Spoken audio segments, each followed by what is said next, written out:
जीव महाप्रभु को हाथे मागिला ना कहीं तात्पर्य कौन ना हाथ को आज्ञा दुई चाखंड चाखंड कहूँ 12 आंगुल आपण जो निश्वास प्रश्वास नौ सी जाऊँगी भीतर को 12 आंगुली जाऊँगी आउ गोटे 12 आंगुली आपण छिड़ा होती आपण पाद को मापी देवे आपण पाद हूँ गोटे चाखंड तेणु हाथ को दुई चाखंड गोटे हाथ रे गोटे चाखंड रे महाप्रभु मु छिड़ा हेबी आउ गोटे चाखंड वायु मु भीतर को नेबी तेणु दुई चाखंड हेले हाथे तेणु महाप्रभु को मागिला जीव कहला प्रभु मु मागुची शरधा बाली हाथे दुई चाखंड मागुची गोटे चाखंड रे महाप्रभु मो प्राणवायु बंची थी आउ गोटे चाखंड रे मु छिड़ा थी महाप्रभु तुम शरधा बाली रे तेणु श्रद्धार बाली रे आमे छिड़ा हवा पाई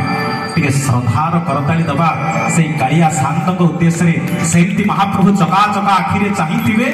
आउ आमे को सदा कृपा बारी ढाली रखिथिबे तांकरी पवित्र बड़दाण्डरे एमती महाप्रभुंकर दिव्य भजन दिव्य कीर्तन को गुण को गाउथिबा महाप्रभु उद्देश्य आसंतु आउ गोटे सेमती सुंदर भाव बड़ा भजन को नहीं आपण मान सम्मुख में समर्पित करिवे जुब उदीयमान कंठ शिल्पी कुमार भवेश जय जय जगन्नाथ जय श्री जगन्नाथ।